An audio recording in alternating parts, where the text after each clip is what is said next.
Thanks. Good afternoon. Welcome to the July meeting of the Sagaponic Zoning Board of Appeals, which I am now calling to order. We have a quorum of all 5 members here. Please join me in the Pledge of Allegiance. Pledge of Allegiance to the flag of the United States of America and to the republic for which it stands, one nation, under God, indivisible, with liberty and justice for all. Okay. Elliot, let me know if you want me to put any of these surveys up for any of these decisions. Okay. Okay. Thanks.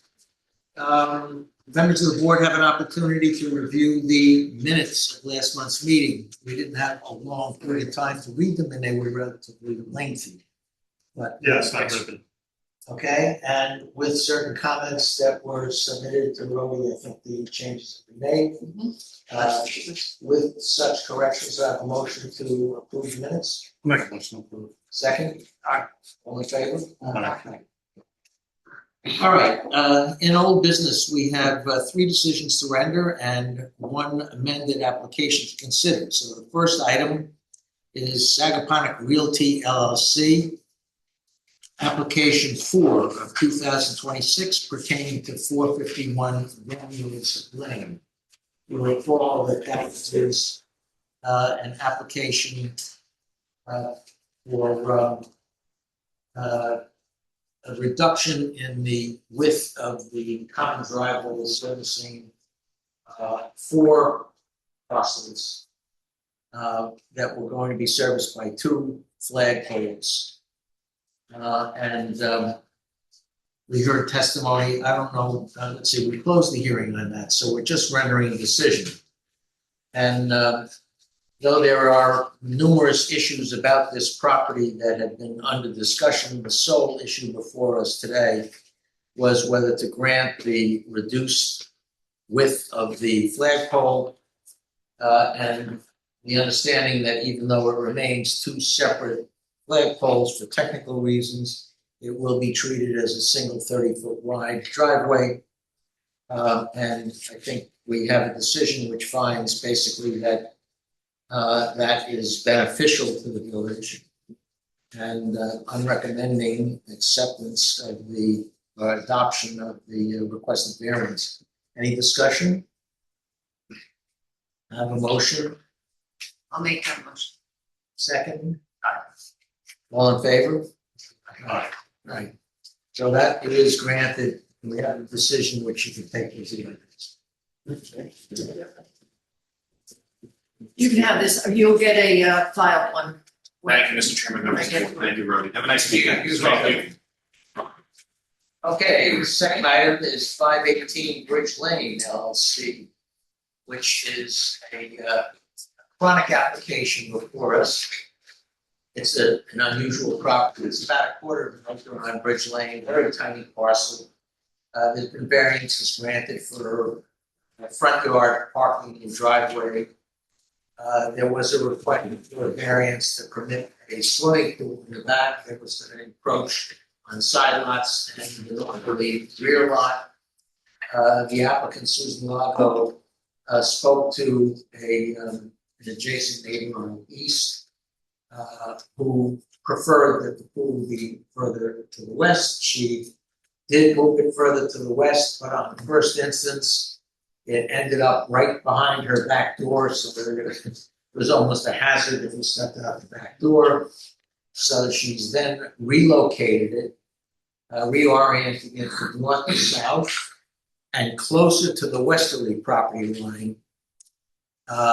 So it still requires a northerly lot setback, to which there's been no objection from the owner to the north. And there's a letter in support of the new configuration from the owner to the west. It's a modest swimming pool of 10 by 20 dimensions.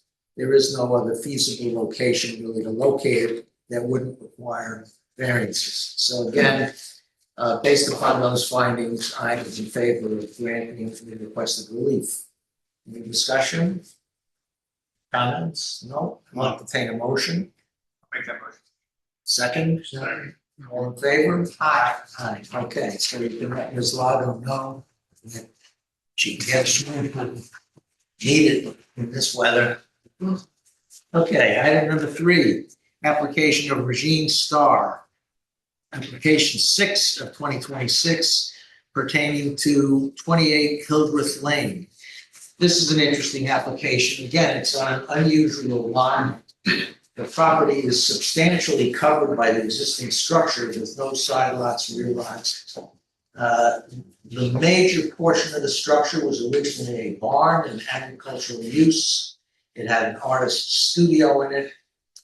Gradually, she's been converting it to more modern residential use for herself and her family. There is no enlargement of the footprint, except for of the footprint, though the height is slightly increased due to the installation of a dormer. The intent there is to preserve the barn-like quality of the structures, and even though it is a quite substantial variance request with respect to the conversion of the non-residential to residential square footage, again, due to the unique circumstances of this property, as set forth in the proposed decision, I'm in favor of granting the requested relief. Any discussion or comments? Do I hear a motion to approve the requested relief? I'll make the motion. All in favor? Aye. Okay. So now we're down to the pièce de résistance. We now have Mr. Pasca reappearing due to a technicality in last month's hearing after a relatively full presentation with pretty good detail about the unique nature of this application pertaining to the Topping Farm. It was discovered that the technical relief being requested was not quite accurate because they were agricultural structures. So why don't you pick it up from here and go on the record as to why you're here again and what the difference is. Just to, for the record, I just It's a new handed the posting. Right. affidavit mailing and the affidavit of posting for the additional setbacks. Rody is taking Pat's place and reminding me that we need the affidavit of posting and mailing I got you. for each application. Thanks.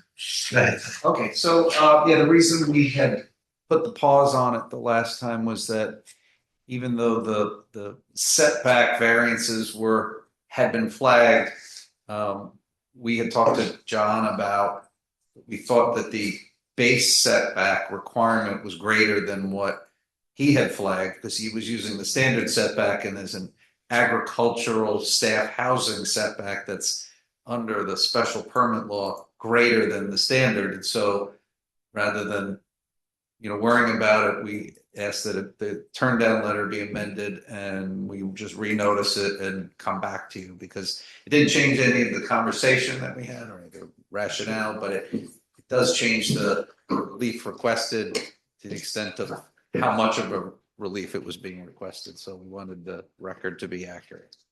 We did republish, renotice, we got the amended turn down, amended our application to reflect the new relief. And that's that. And there was one other thing you had asked, Mr. Chairman, and so I wanted to answer the question. You had asked the last time about whether either we would consider merging the parcels formally. They were all being held under Topping Farm LP. And so you had asked that we would consider merging them formally, or the alternative, at least a covenant that would require them during the active variance to be under the same ownership or control. And we wanted to look at it and think about it a little, and we did. And for like estate planning reasons, we don't want to get into a full-blown merger because you never know. But we would be happy to file a covenant that says that as long as this variance is in effect, the properties lot 7 and 8, with the tax lot numbers, would be kept under the same ownership or principal control. We'll file a covenant, and the covenant will say that if they ever get split, the variance will lapse and we'll have to deal with it at that time. That's the kind of thing we do a lot for accessory. There's a a common variance that people see when you have two lots. You have a principal house on one, you want to put accessory on the other. You're not really supposed to because you need a principal to have an accessory. We do these covenants all the time for that, to say that as long as you have the principal lot and the accessory lot under same ownership, there's, it's a functional, it's really no different. So we've done those covenants before. Happy to make a condition that is presented to village council to for approval as to form, and preferably that would be a condition to CO because it gives us a little more time to get it done, but I defer to the board. I guess the notable exception to the covenant to allow the accessory structure on one lot and the principal dwelling on the other is the Jerry Seinfeld case, where he wanted his baseball diamond on one lot and his house on the other, and East Hampton made him build a house on the lot where the baseball diamond was. East Hampton's Southampton does it all the time, right? So we do it in Southampton a lot in the town, and in other villages they do it a lot. But Yeah, I East had, Hampton's its own thing. So. again, it is a like some of these others, it's a very substantial variance request. It's very unique circumstances. The compelling facts here is that even though it's owned in separate lots, it's a common family and it's used in a common use. And the expressed intention is to retain it for the foreseeable future, if not forever, as a beautiful horse farm, which is, I think, a positive feature of the village of Sacaponic.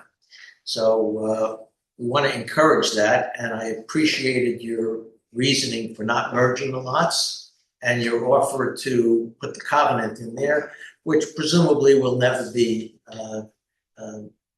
violated or required to be terminated, the variance due to separate sales of the property. But based upon all the other factors of this from an environmental and a neighborhood point of view, and even though it's partially a self-created hardship, and notwithstanding the size of the relief requested and the lack of any feasible alternative that wouldn't diminish the openness of the farm, we are proposing a decision to grant the relief with a restrictive covenant that you just agreed you would be willing to grant. The initial draft of the actual printout that I have here contains part but not all of that. I don't think you'll find any of it offensive.